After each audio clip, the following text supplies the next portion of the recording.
안녕하십니까. 1월 12일 OBS 뉴스 오늘 전원책의 훈수부터 출발하겠습니다. 전원책 변호사의 날카로운 훈수 들어보겠습니다. 변호사님 안녕하세요. 예, 안녕하세요. 예. 자, 오늘 할 이야기가 좀 많은데 먼저 한국갤럽 여론조사 결과부터 좀 살펴보고 시작하겠습니다. 자, 국정 지지도 윤석열 대통령 지난주가 31% 긍정평가였는데 이번에 33%로 2%포인트 올랐고요. 부정평가는 62에서 59, 3%가 떨어졌습니다.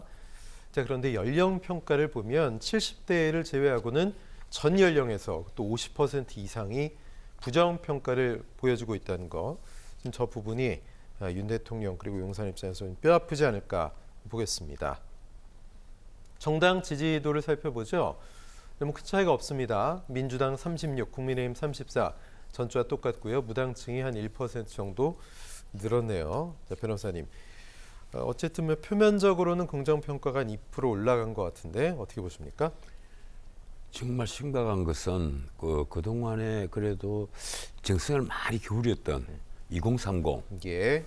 2030에서 부정적인 의견이 60%를 다 넘어요. 그리고 40대, 50대까지 그렇고 60대도 문제는 60대도 이 부정 의견이 높은데 다행히 60%는 넘지 않고 50%를 넘었죠. 그런데 이게 뭘 의미하는가 하면 뭔가 원인이 아주 쉽게 말하면 우리가 어떤 화룡이 생겼다 하면 뿌리가 근이 굉장히 깊이 박혔다 이런 얘기를 하잖아요. 굉장히 뿌리가 깊은 어떤 불만이 있다. 그게 무엇일까 그게? 거기에 대해서 이 정치평론하는 사람들은 말할 것도 없이 언론인들도 지금 제대로 못 짚고 있는 것이 아니냐. 저는 첫 번째는 늘 하는 얘기입니다만 이 소통 부족이다. 처음에 청와대에서 용산으로 옮겨갈 때 왜 옮겨갔습니까? 청와대가 구중궁궐 안에 있는 마치 옛날에 임금처럼 행세할 수 있는 그런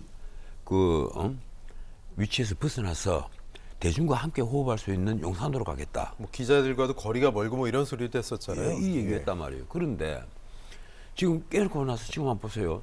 도어 스태핑을 잠깐 하더니만 도어 스태핑을 중단을 딱 했습니다. 그리고 문제는 기자회견인데 미국 대통령 같으면 이거 많이 하는 분도 있고 적게 하는 분도 있지만 보통 2달에 한 3번꼴 평균을 계산을 하면 그 기자실에 나타나서 대통령이 직접 브리핑을 하고 질문도 받고 그러고 갑니다. 예고 없이 하기도 하고 예고를 하고 하기도 하고. 그런데 우리는 기자회견이 연례 행사가 됐는데 올해는 지금 신년 기자회견도 안 해요. 이러니까 대중의 불만은 굉장히 크죠.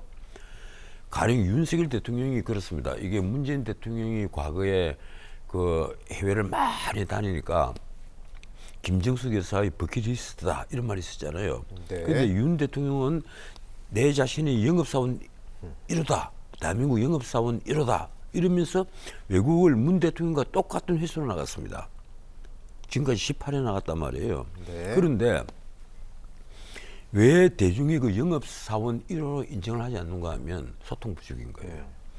본인은 열심히 한다고 하는데 가령 이번에도 마찬가지입니다. 각종 정책 내놓고 지시를 하고 때도 고치고 개혁을 하고 이런 온갖 조치들을 막 하는데 그것이 대중에게 먹히들지 않는단 말이에요. 국민들은 오히려 논란 피하려고 가는 거야? 이렇게 보는 그렇죠. 거죠. 예. 가령 무슨 이 서민들을 위한 조치들을 쫙 하면 이거 포퓰리즘 아니냐. 당연히 이런 공격부터 나오는 거예요. 그래서 제가 보기로는 첫 번째 독선적이다. 소통 부족이다. 일방 통행식 통치술. 이것이 문제를 일으킨 것 같고 두 번째는요. 뭐니 해도 민생입니다. 오늘 또 갤럽 여론조사에서 부정적 의견 1순위가 뭔가 하면 역시 민생이란 말이에요. 경제 민생이거든요. 민생인데 민생도 그렇습니다. 이 일자리를 늘린다 하는데요. 일자리가 늘어난 일자리가 있어요. 60대 여성 이 돌봄 일자리. 이건 많이 늘어나요. 그런데 20대 일자리는 늘지 않습니다. 핵심은 20대 일자리가 늘어나고 제조업 일자리가 늘어나야 되는데 어제 신문에 반짝 반가운 기사가 하나 있었어요. 그동안 제조업 일자리가 늘지 않다가 처음으로 1만 개가 늘었다. 이제 제조업 일자리가 늘기 시작한다. 이 기사예요. 저도 그 기사를 보면서 우리 경제가 이제 회- '회복 국면으로 들어가는구나.'